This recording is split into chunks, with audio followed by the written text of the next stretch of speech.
Louvado seja o nome do Senhor. Abra sua Bíblia, queridão, queridona, no livro de Esther, lá no capítulo 4. Bênção, gente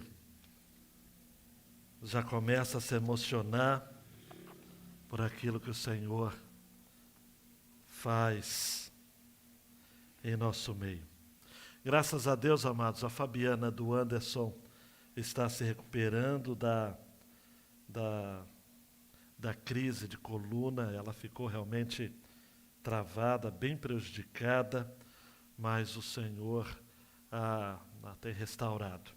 Agradecer pela cirurgia do Vinícius, esposo da Virgínia. Hoje é aniversário dele e ele se recuperando aí da cirurgia, ainda meio grogue por conta da anestesia, né?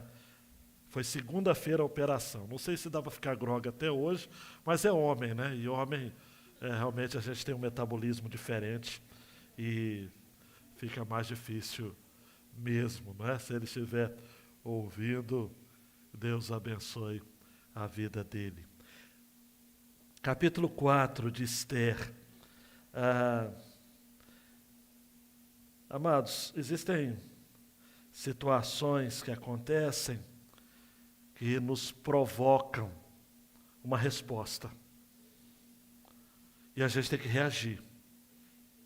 E o modo como a gente reage diz muito daquilo que a gente tem no nosso interior.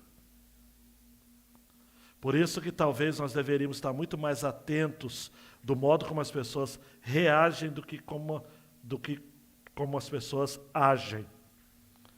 Porque geralmente a ação pressupõe algum tipo de pensamento, de planejamento prévio. A reação não, ela é de súbito.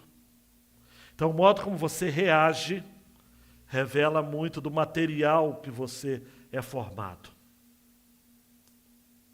Você ouviu na quinta-feira passada, Amã, o inimigo dos judeus,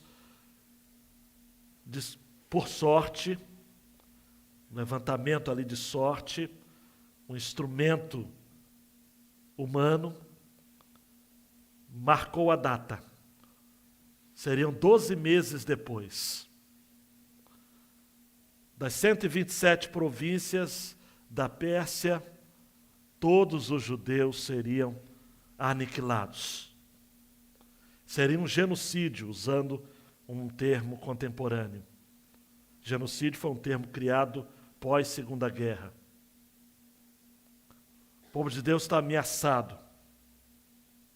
O que você faria se você soubesse que, passados 12 meses, tanto você quanto toda a sua família, em extensão, todos aqueles que professam a fé que você, a mesma que você, seriam totalmente exterminados da face da terra?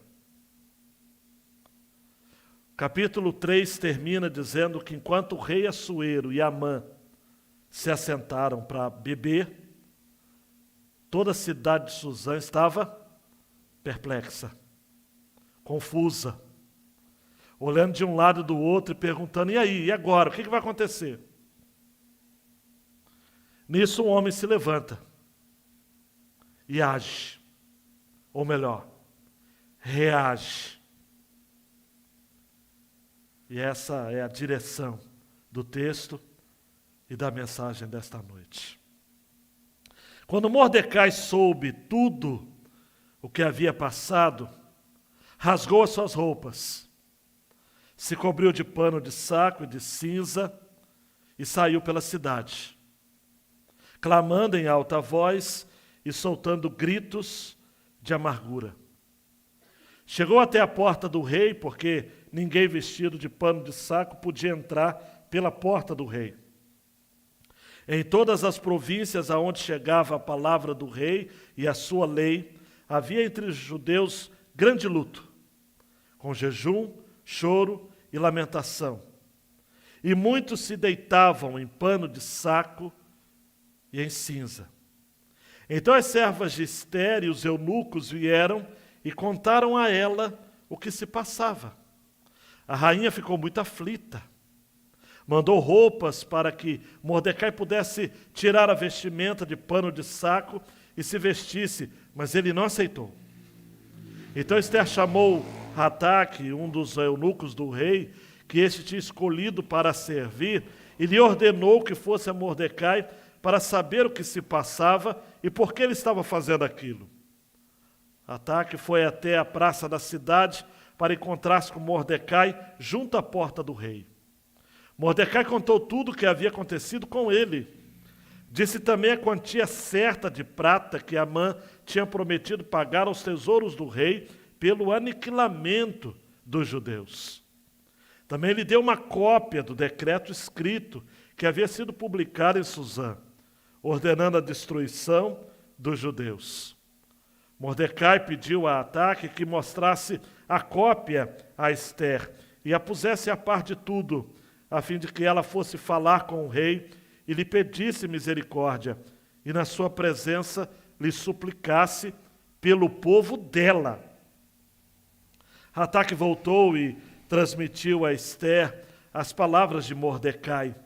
Então Esther falou com Hataque e mandou que ele entregasse a seguinte mensagem a Mordecai: todos os servos do rei e o povo das províncias do rei sabem que, para qualquer homem ou mulher que, sem ser chamado, entrar no pátio interior para falar com o rei, não há outra sentença que não a de morte, a não ser que o rei estenda para essa pessoa o cetro de ouro, para que viva. E eu, nesses 30 dias, não fui chamado para comparecer diante do rei. Estas palavras de Esther foram transmitidas a Mordecai. Então Mordecai pediu que respondessem a Esther: não pense que por estar no palácio real, você será a única entre todos os judeus que conseguirá escapar, porque se você ficar calada agora, de outro lugar virá socorro e livramento para os judeus, mas você e a casa de seu pai perecerão. Mas quem sabe, se não foi para uma conjuntura como esta, que você foi elevada à condição de rainha? Então Esther pediu que levasse a Mordecai a seguinte resposta: vá e reúna em Suzã, reúna todos os judeus que estiverem em Suzã e jejue por mim. Não comam nem bebam nada durante 3 dias, nem de noite nem de dia. Eu e as minhas servas também jejuaremos. Depois irei falar com o rei, ainda que seja contra a lei. Se eu tiver de morrer, morrerei. Então Mordecai foi e fez tudo o que Esther lhe havia ordenado. Abaixa a cabeça, queridão e queridona, e diga a Deus: qual a palavra para hoje? Algo mais que o Senhor tem para falar.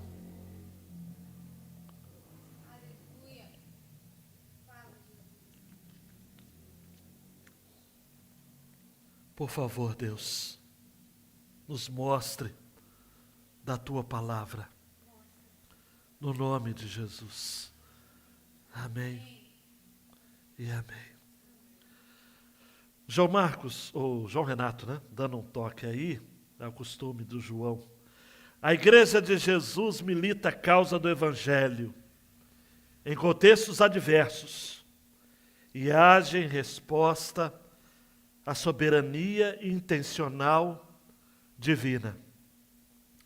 Gostei dessa ideia porque o texto nos apresenta aqui algo acerca dessa soberania intencional divina. Você sabe, eu já tenho repetido, que o livro de Esther não tem o nome Deus, mas Deus está nos detalhes. Este é o nome da nossa série, Deus dos detalhes. Muitas vezes, nós temos o equívoco de achar que a vontade de Deus sempre está num contexto de favor, de facilidades. As coisas estão dando tão certo na minha vida que é da vontade de Deus. Nem sempre. Muitas vezes, a maioria das vezes, a vontade de Deus está carregada de severas oposições e de sofrimentos. A Igreja de Jesus, por exemplo, sempre esteve envolvida em contextos adversos. Há quem tema, por exemplo, hoje em nossos dias, algum tipo de represália em relação à igreja do Senhor, mas, amados, nunca foi fácil para nós e nunca será. Nunca. Agora, Deus sempre guardou o seu povo. Sempre. A letra daquele hino composto pelo pastor Manuel Avelino de Souza é verdadeiro. Temos por lutas passado, umas temíveis cruéis, mas o Senhor tem livrado dela seus servos fiéis. Amém. A estrutura desse texto eu julgo ser simples. 1-9, um tempo de ataques ao povo de Deus. Logo, nós temos de nos informar daquilo que está acontecendo. Temos que nos informar daquilo que de fato é fato, e daquilo que de fato é boato, né? Precisamos discernir os tempos, precisamos ter entendimento, precisamos ter conhecimento, a melhor palavra, precisamos ter discernimento. E versículos 10-17, em um tempo de ataques, nós temos de nos conscientizar dos riscos, calcular bem os riscos. A fé, amados, é muito mais arriscar sabendo que nós vamos ter algum tipo de risco envolvido, há um preço a ser pago, há custos envolvidos em nosso discipulado. Há custos envolvidos em nosso discipulado. John Piper vai dizer no seu livro Providência, de que a soberania de Deus ela é intencional. Ela tem propósito, busca um objetivo. Sabemos isso não simplesmente porque Deus é soberano, mas também porque Ele é sábio e porque a Bíblia retrata que Ele tem propósitos em tudo que faz. Isaías 46:10 vai dizer: o meu conselho permanecerá de pé, farei toda a minha vontade. Mordecai, amados, aqui nesse texto, é alguém que pode fazer muito pouco.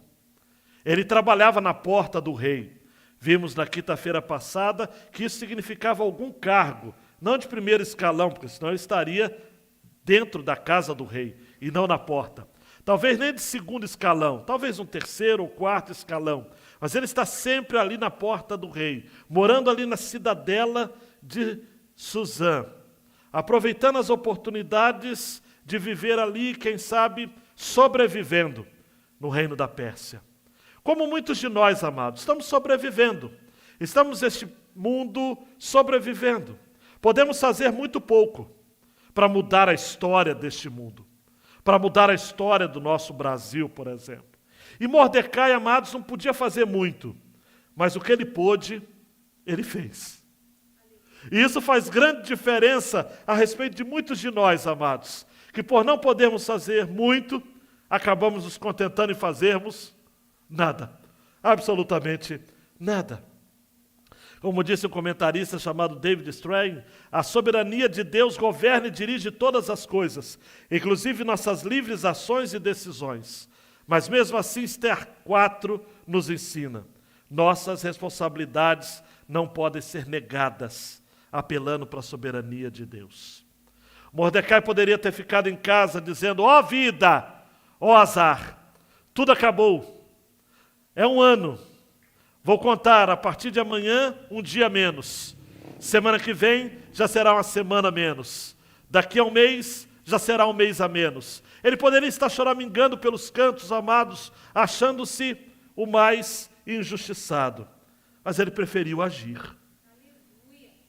Ele fez alguma coisa. Hoje eu li uma poesia de um autor americano, não vou dar o crédito a ele aqui, mas é citado por Charles Swindoll do seu livro sobre Esther, e a poesia, só um trecho, diz assim: eu sou apenas um, mas mesmo assim sou um. Não posso fazer tudo, mas mesmo assim posso fazer algo. E porque não posso fazer tudo, não me recusarei a fazer o algo que posso fazer. O que Mardoqueu fez? Primeiro, ele se informou do que estava acontecendo. O texto vai dizer, nos versículos 1 e 9, que quando Mordecai soube tudo o que havia passado, preste atenção, ele soube tudo. Ele acolheu as notícias. Ele se envolveu com o assunto. Talvez você, meu queridão e minha queridona, ainda não esteja com esse espírito de Mardoqueu, porque você não quer se envolver. Você prefere ouvir apenas um lado das notícias, você prefere apenas assistir determinados canais de mídia, você ou não quer assistir nada, porque você não quer se envolver. Então você acha que não, se eu não souber, eu vou sofrer menos. Não. Mardoqueu soube, rasgou suas vestes, versículo 1, se cobriu de pano de saco e cinza, e saiu pela cidade, clamando em alta voz e soltando gritos de amargura. O rito aqui é de um destempero emocional e de um desespero incrível. Roupas rasgadas, coberto de pano de saco e cinza, clamando e gritando em alta voz de amargura. Mardoqueu aqui revela que a sua dor é pungente. Ele faz isso de modo público. Ele se expõe. Ele não está preocupado com aquilo que as pessoas vão dizer a respeito dele. Ele mostrou a sua cara. Mostrou a que veio. Os persas, amados, desde o tempo de Xerxes, em Suzã, segundo se registra, rasgavam as suas roupas quando estavam tristes. Principalmente depois, por exemplo, da derrota dos persas em relação aos gregos, lá em Salamina, eles fizeram isso. Um espetáculo de tristeza, de roupas rasgadas, de choros. Mordecai está se comportando aqui como um persa. E também como os judeus, que em momentos na história também vão ter a mesma atitude de prostração, de desespero. Vestido de pano de saco, ele chega à porta do rei. Mas ele não entra pela porta do rei. Havia uma recomendação, amados, explícita, de que ninguém poderia se achegar ao rei ou próximo à casa do rei vestido de pano de saco. Isso está explicado no versículo 2. No versículo 3 fica claro que a situação não envolvia apenas Mardoqueu. Em todas as províncias já haviam chegado as notícias. Você vai ver aqui ao final do capítulo 3 a recomendação de Assuero, que era para que Amã preparasse uma carta. Versículo 12.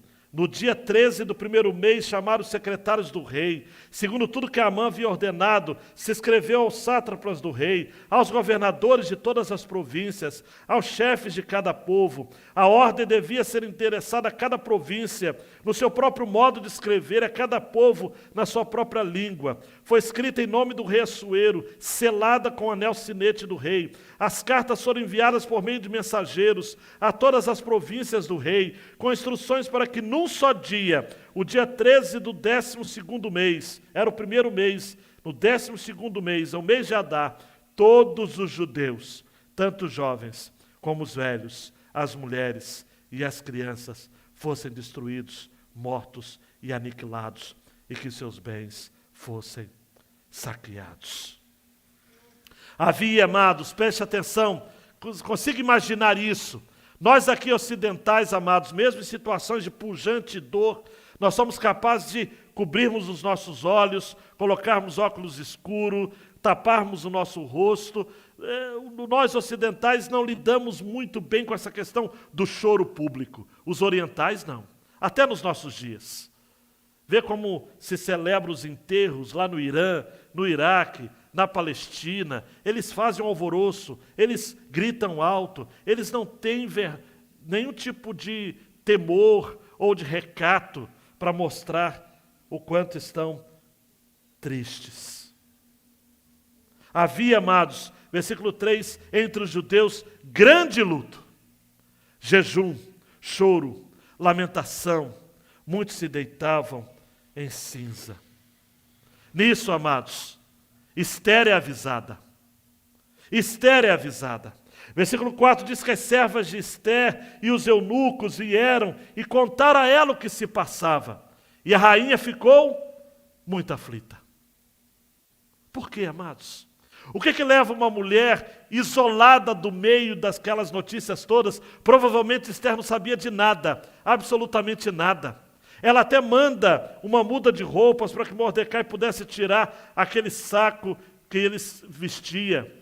Esther não sabia de nada, isolada, protegida, blindada pela corte persa. Mas ela vê aquela situação e se encontra muito aflita.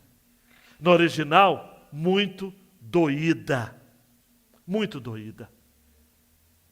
Manda recados, então. Manda o seu eunuco de confiança, o seu servo de confiança, no versículo 5, para ir até Mordecai, para saber aquilo que estava passando, aquilo que estava acontecendo. Manda roupas para que ele pudesse se vestir.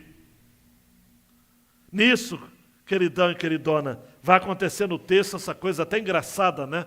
Esse Hadak vai de um lado, vai para o outro, vai de um lado, vai para o outro. A gente cansa só de ler a passagem, né? Porque ele vai, fala o recado de Esther para Mardoqueu, o Mordecai, depois volta. E Mardoqueu, amados, está resoluto em tornar Esther conhecedora de tudo o que estava acontecendo nos bastidores da Pérsia. E disse, olha, eu não vou esconder nada. Nada. Versículo 7 diz que Mordecai conta tudo o que havia acontecido. Mordecai fala até a quantidade de prata, que equivalia a 50% da arrecadação de todas as províncias que Amã tinha prometido pagar. Versículo 8 diz que ele até mostra uma cópia do decreto escrito. Coloca Esther a par de tudo. E diz, olha, fale com o rei. Peça misericórdia. E aí no finalzinho do versículo 8, acompanhe comigo, o texto diz, e na sua presença lhe suplicasse pelo povo dela. Olhe para mim. Você se lembra o que vai dizer no capítulo 2, verso 10 e verso 20? O que vai acontecer? Vamos ler juntos aqui? 2:10. Esther não havia declarado seu povo, nem a sua parentela, pois Mordecai lhe havia ordenado que não dissesse nada a respeito disso. Versículo 20, a mesma coisa. Mas agora Mordecai, amados, muda de ideia e diz o seguinte, olha, está na hora de você suplicar pelo seu povo. O que mudou, queridão? O que mudou, queridona? As circunstâncias. Se existe algo que Deus usa para mudar as coisas na sua vida, são as circunstâncias. Não reclame das circunstâncias. Não reclame do sofrimento.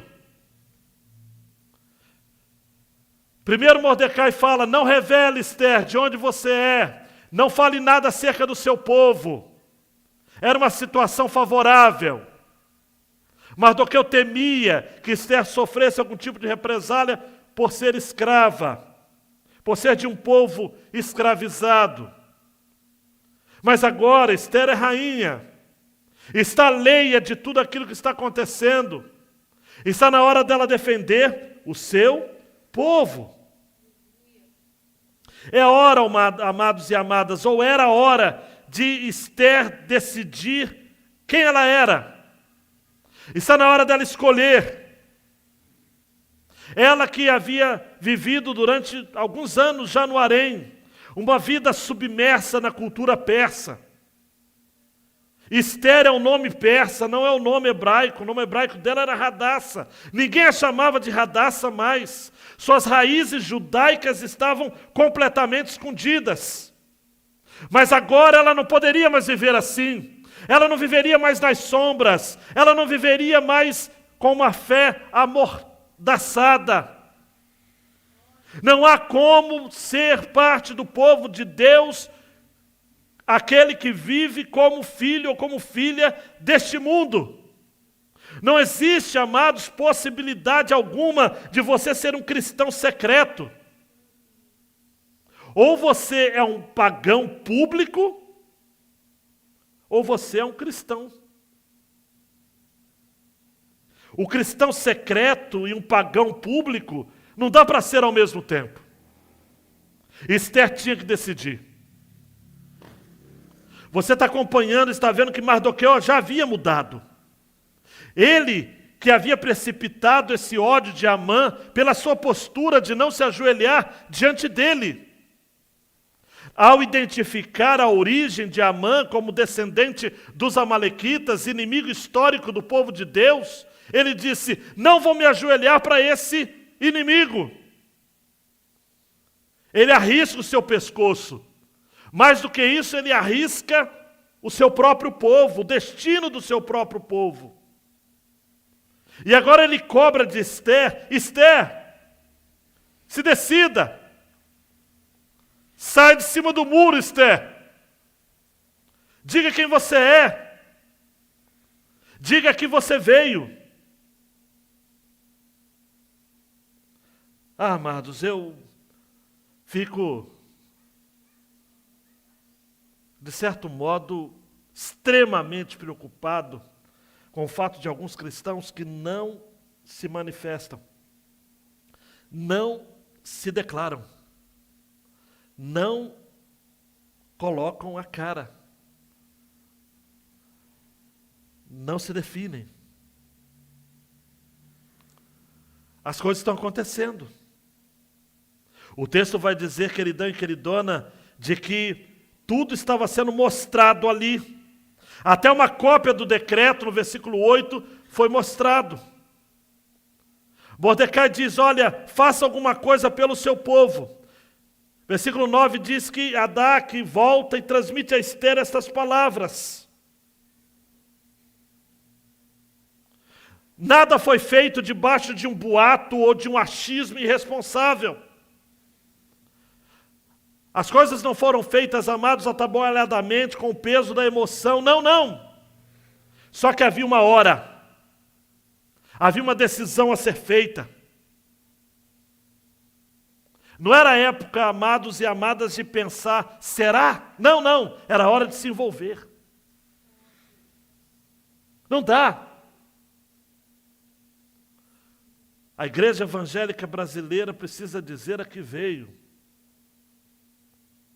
Eu acredito que a grande tragédia dessa divisão, dessa polarização envolvido a partir da igreja do Senhor Jesus, é porque a gente trocou a nossa fidelidade como igreja, ao invés de Deus, para Açoeiro.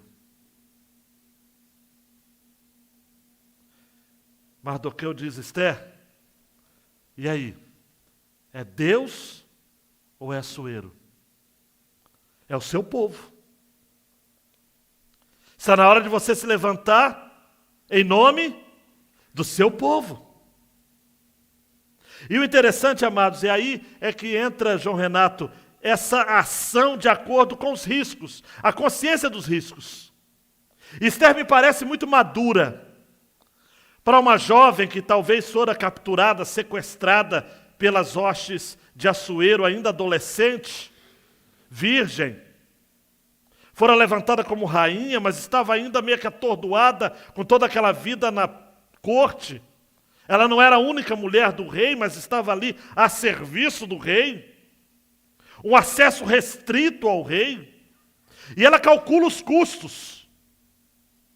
E ela manda dizer para Mardoqueu o seguinte: olha, o Hadaque, coitado, mais uma vez volta lá, dizendo: olha, todo mundo sabe, versículo 11, todos os servos do rei, o povo das províncias sabe que para qualquer homem ou mulher que sem ser chamado entrar no pátio para falar com o rei, não tem outra sentença que não a de morte. Se ele não estender o cetro de ouro, não tem como. E aí que Esther calcula bem o custo, né? Ela fala: olha, eu já estou 30 dias sem ser chamada pelo rei.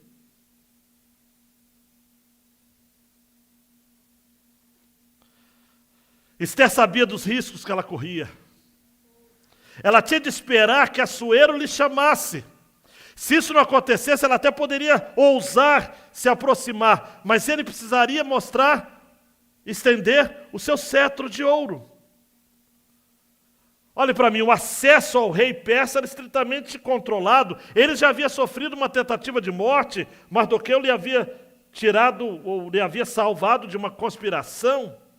Como todo chefe de Estado, Assuero precisava ser protegido de atentados ou também de amolação de problemas triviais das pessoas. Assuero não quer saber da sua vida. Nenhum Assuero quer saber da vida da sua população. Quer saber só de si. Parafraseando um personagem do Chico Anísio, o povo que se lixe.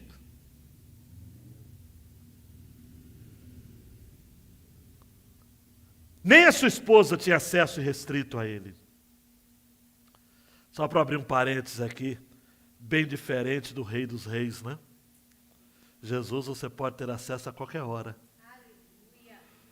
Que na cruz do Calvário, ele não estendeu o seu cetro de ouro. Ele morreu de braços abertos para dizer que todo aquele que se aproximar dele receberá vida, acesso, liberado. Jesus não é Assuero, amados. Com Jesus a gente não tem que ter medo para chegar perto dele. Você pode chegar perto de Jesus a hora que você quiser. Só falar com ele. Aleluia. Aleluia. Mordecai vai e fala para o coitado do Ataque. Ataque, volta. E diz para ela o seguinte.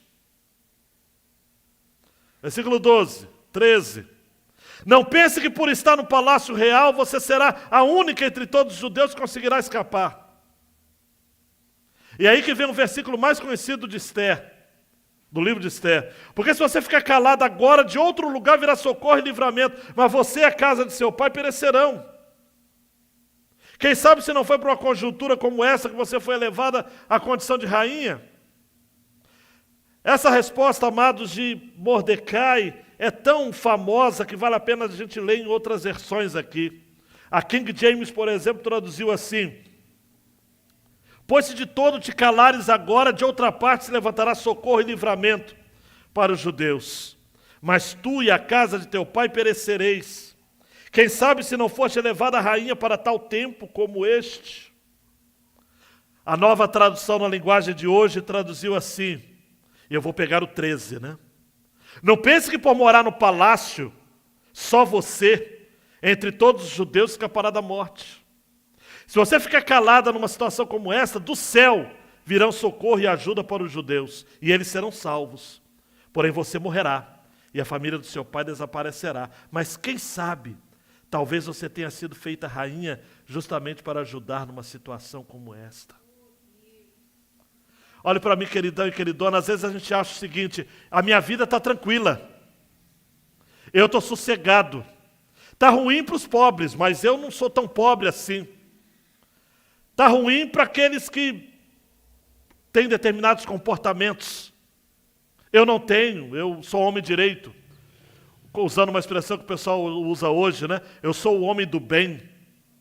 E a gente sempre acha que pelo fato é a lógica perversa de achar que a gente sempre está numa condição melhor do que a do outro. E a gente se esquece que para Deus é tudo comedor de arroz e feijão. Mas a gente acha que não. Um pastor luterano falou isso na Segunda Guerra, não é? Vieram buscar os ciganos, mas na nossa igreja não tem nenhum cigano. Eu fiquei quieto. Os nazistas vieram buscar os homossexuais, mas graças a Deus, nossa igreja não tem nenhum, então a gente está tranquilo. Vieram buscar os judeus, mas judeu não tem nada a ver com a nossa fé. Não fizemos nada. Quando os nazistas vieram nos buscar, a gente não tinha mais ninguém para pedir ajuda. Mordecai, amados, me permita usar a linguagem grosseira e direta, bate o martelo na cabeça do prego. Você acha, Esther, que você bonitinha e cheirosinha, a minha versão, no palácio, você vai ficar livre? Seu sangue é o mesmo nosso que corre. É o sangue de Abraão, de Isaque e de Jacó. Nós somos do povo da aliança. E se você ficar calada, se você achar que não é com você, o Senhor vai levantar de algum outro modo. Não coloca aqui o Senhor, mas diz, olha, de outro lugar virá o socorro. A linguagem de hoje, ao meu ver, não traduziu, mas interpretou. Porque a linguagem de hoje é uma tradução quase que interpretação, né? Do céu virá socorro. Deus vai mandar. Amados, a parte da igreja evangélica que está macumunada com a política e idolatrando homens, essa parte vai perder a relevância. Eu não sei se é uma parte maior ou menor,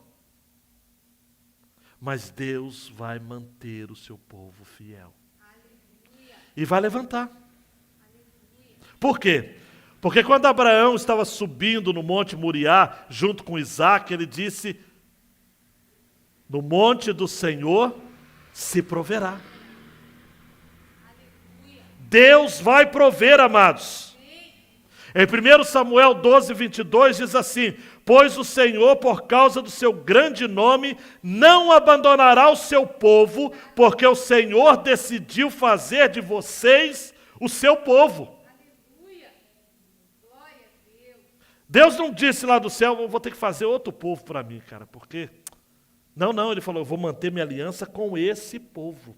Por isso que Mardoqueu diz, olha, será, Esther, que não é para esse tempo?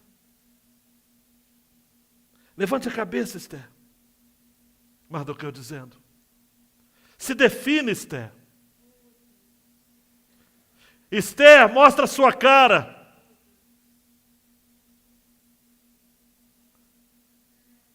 Tim Keller vai dizer que Mardoqueu está falando a Esther o seguinte, se arrisque.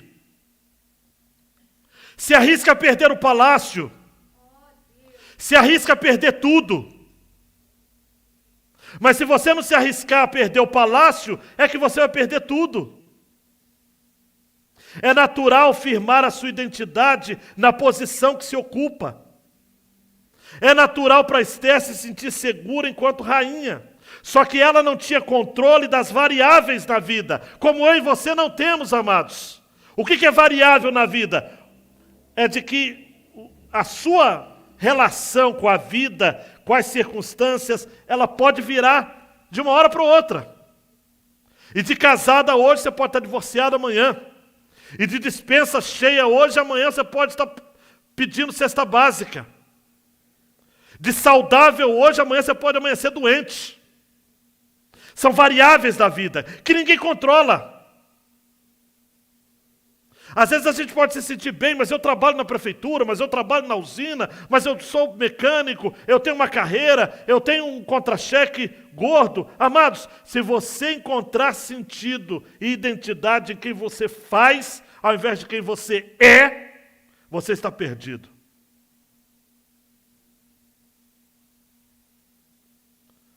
É inútil, amados, encontrar significado na influência que a gente tem para com as pessoas. Eu conheço muita gente que já foi muito influente em círculos dos mais diversos da sociedade. A Tim Keller termina dizendo o seguinte, se você não estiver disposto a arriscar sua posição em benefício dos seus semelhantes, não é você que controla o palácio. É o palácio que controla você. Aí não é você que tem um cargo na empresa. É o cargo que tem você. E tem gente assim, não tem gente? Gente que confia naquilo que tem hoje. Só que enquanto você está com saúde, você está naquela posição no trabalho. Mas pode ter certeza que quando você ficar doente, eles vão arrumar um outro rapidinho.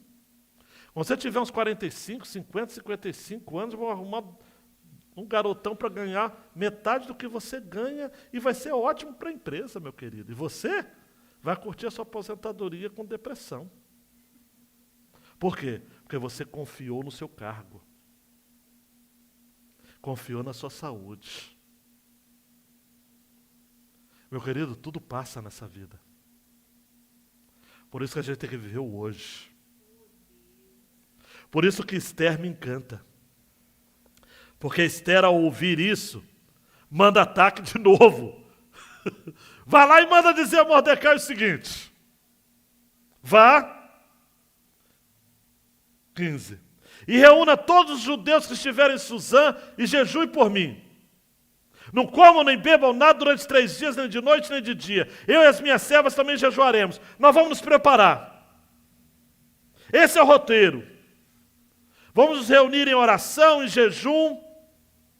E eu vou participar. Porque diz o texto seguinte, eu e as minhas servas também jejuaremos. Porque tem gente que faz campanha de jejum para os outros fazerem, né? Eu e as minhas servas. Tem gente que faz promessa, mas faz promessa com o dízimo dos outros. Faz promessa com a oração dos outros, com o sacrifício dos outros. Ela falou, eu e as minhas servas também jejuaremos. E aí Esther fala, amados, não como uma jovem mais. Agora ela é uma mulher. Agora ela é uma gigante. Ela diz, olha, aleluia, depois irei falar com o rei. Ainda que seja contra a lei. Se eu tiver de morrer, eu morrerei. Eu me encanto com isso, amado. Se eu tiver que morrer, eu morrerei. Se eu tiver que perecer, eu vou perecer.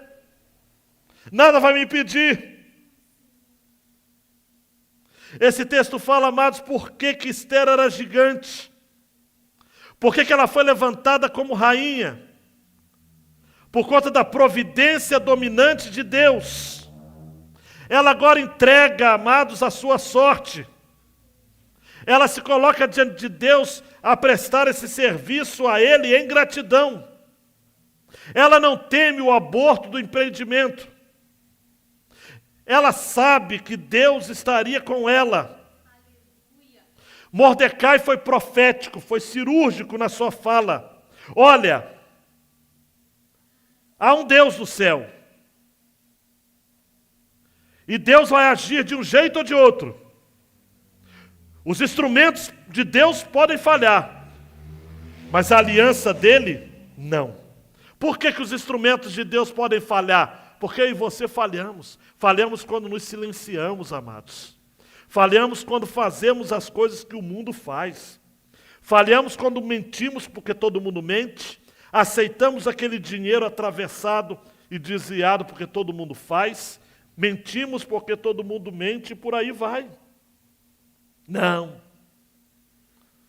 Mordecai e Esther sabiam de que há um desígnio sábio em todas as providências de Deus. Ele está no controle. Se eu tiver de morrer, morrerei. Se eu tiver de morrer, morrerei. Queridão, queridona, Deus é poderoso para fazer qualquer coisa independente de nós. Só que Deus, por alguma razão que eu não sei, talvez é porque Ele seja de muito bom humor, um senso de humor divino, Ele nos convida a participar daquilo que Ele quer fazer. E um pastor chamado Rodrigo Leitão diz que, por alguma razão, se por alguma razão deixarmos de caminhar na direção de realizar a vontade de Deus, ainda assim ela será feita. Porque Ele é Senhor de tudo, amados. Aleluia. Só que de alguma forma, se Ele nos chama para fazer, Ele nos dará condições de fazermos. Amém. Sabe o que eu pensei quando eu estava estudando essa parte final, sobretudo esse último verso? Mordecai foi e fez tudo o que Esther lhe havia ordenado. Quando Mordecai e Esther se unem, uma no palácio, outra na porta do rei, para provocar um grande movimento de consternação nacional, correndo risco, mas consciente dos riscos envolvidos, Eu me lembrei daquilo que Jesus disse em Marcos 13, 11 e 12. Quando, pois, levarem vocês para os entregar, não se preocupem com o que irão dizer, mas digam o que lhes for concedido naquela hora, porque não são vocês que estão falando, mas o Espírito Santo. E aí Jesus diz mais: um irmão entregará à morte outro irmão, e o pai entregará o filho, e haverá filhos que se levantarão contra os seus pais e os matarão. Amados e amadas, Esther optou em agir. Kevin DeYoung diz o seguinte: olha, Esther não esperou semanas ou meses num limbo decisório, tentando discernir a vontade de Deus. Ah, qual é a vontade de Deus? Não, a vontade de Deus estava na cara. Ela simplesmente fez o que era certo. Tem hora, amados, você vai ouvir bem e vai entender essa palavra, não vai fazer esse corte, né? Tem hora que você não precisa nem orar.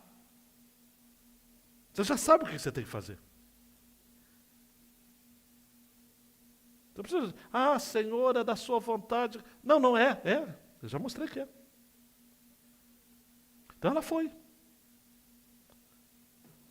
Ela estava disposta, se morrer, morrerei. Não tem como, amados. Todos nós assumimos riscos. E muitos de nós, homens e mulheres, me perdoe a franqueza, somos extremamente passivos e covardes. Nós nos seguramos, amados, na segurança, no conforto, no nosso bem-estar. A maioria das nossas orações se divide entre duas categorias. Ou a gente ora para que tudo fique bem, ou a gente ora para saber que tudo vai ficar bem. Oramos por saúde, por viagens, por empregos, e devemos orar, amados. Mas muitas das nossas orações se reduzem a Deus. Não permita qualquer coisa desagradável aconteça. Faça com que tudo fique bem para todos. E a gente ora, Senhor, faça com que fique bem para todos. E não vai ficar. Se morrer, morrerei. A vida, amados, é uma batalha. Charles Swindoll diz que talvez Esther teria dito o seguinte: se um guarda enterrar uma espada em meu corpo, morro. Mas pelo menos morro fazendo o que é certo.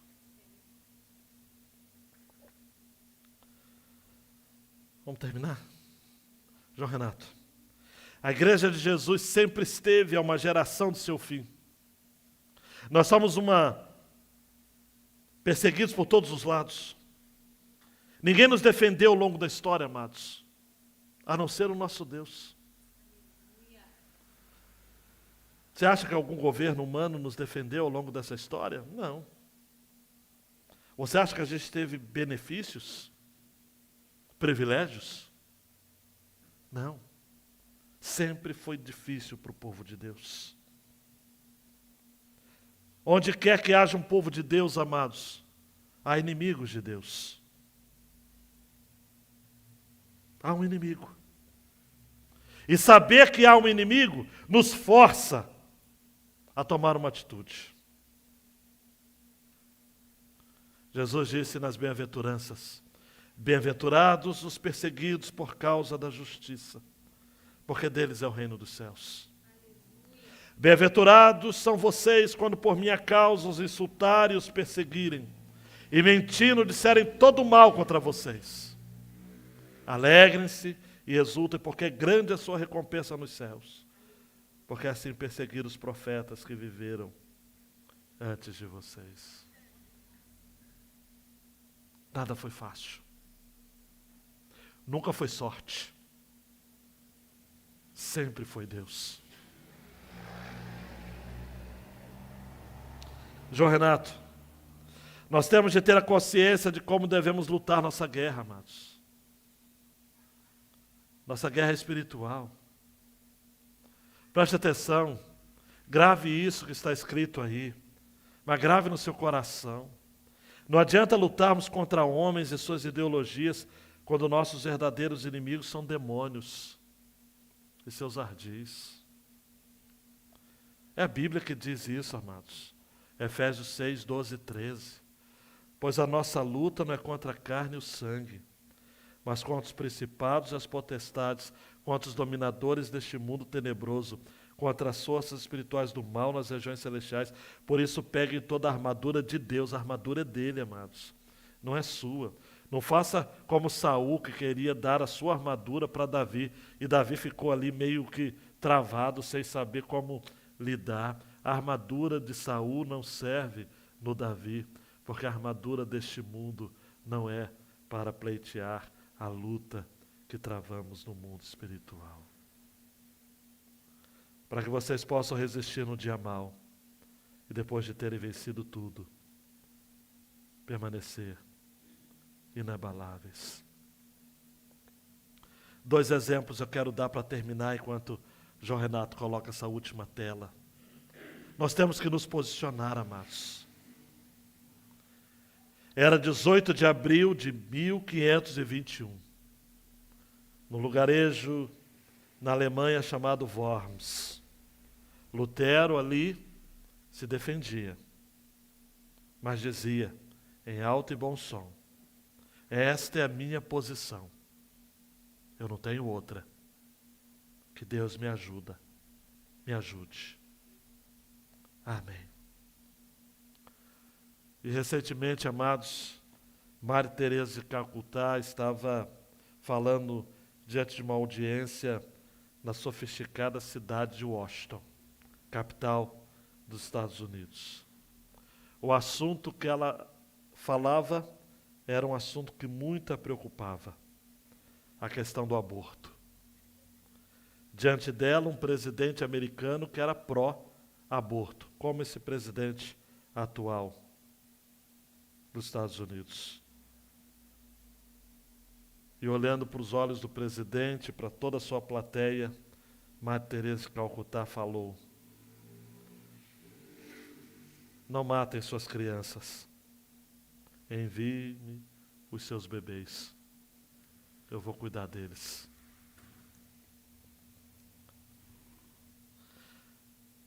Ao invés da gente ficar, é bom levantar bandeiras e realmente pleitear contra o aborto e contra outras mazelas da sociedade. Mas quer ver uma forma que nós devemos, como cristãos, agir em relação às crianças? Órfãs. Nós deveríamos adotá-las.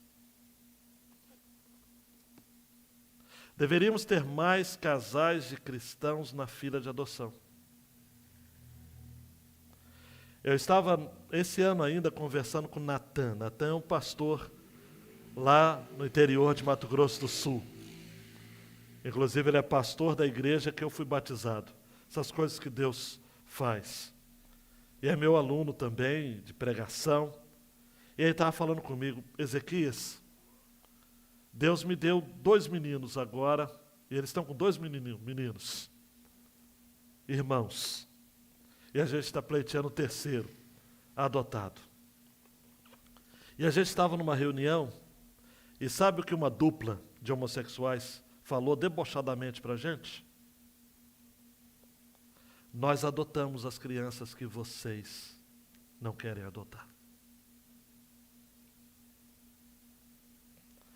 Por que os homossexuais estão adotando crianças? Porque elas estão aí para serem adotadas. Se os casais de cristãos adotassem crianças, diminuiria em muito o número de crianças que estão sendo criadas por casais homossexuais. E outras questões mais. Mas a gente acha que o problema não é nosso? A gente acha que essa é apenas uma pauta para se discutir nas eleições e depois a gente esquece? A gente não se envolve? A gente não está disposto a dizer como Esther: se eu tiver de morrer, morrerei. Mas eu vou fazer. Eu vou entrar na fila. Eu vou fazer a diferença. eu vou dar a minha contribuição. A gente precisa, você que caminhando para o final, nós não temos que entrar na guerra cultural com argumentos, com discurso. Porque no discurso a gente perde. Por quê? Porque eles não querem ouvir o que a gente tem a dizer. Guerra cultural, você discutir assunto com base nas escrituras, é claro que você vai ser alijado, você vai ser considerado ignorante. Na guerra cultural a gente tem que agir com prática, com amor e solidariedade. Jesus disse: nisto conhecerão todos que sois meus discípulos, se tiverdes amor uns pelos outros. Onde está o seu amor? Onde está a sua prática? Onde está a sua obediência? Abaixe sua cabeça. Vamos orar. Deus, esse é o recado de Mardoqueu, de Esther, da tua palavra a nós. Será que não é para esse tempo que nós estamos sendo levantados? Mas para agir, Senhor, tira a sua igreja de frente da televisão, tira a sua igreja de frente do celular, tira a sua igreja nessa guerra de narrativas, coloca a sua igreja no campo de batalha, para agir, para adotar mais crianças, para apoiar projetos missionários com refugiados,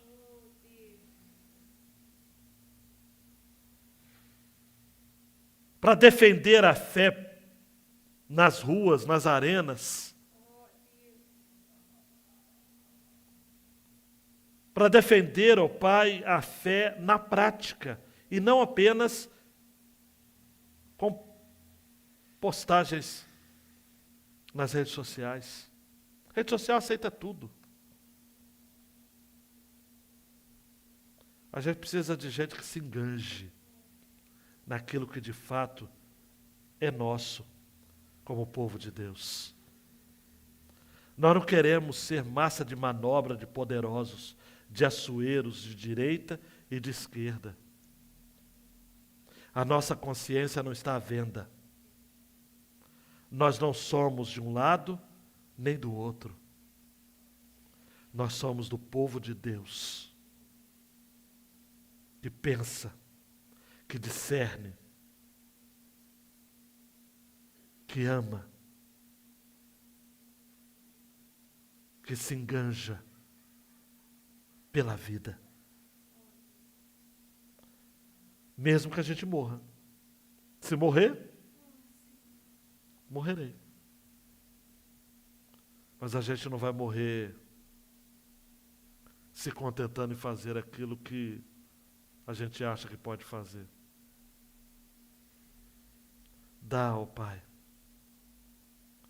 um espírito de Esther e de Mardoqueu para cada irmão, para cada irmã, aqui nesta noite. Aleluia.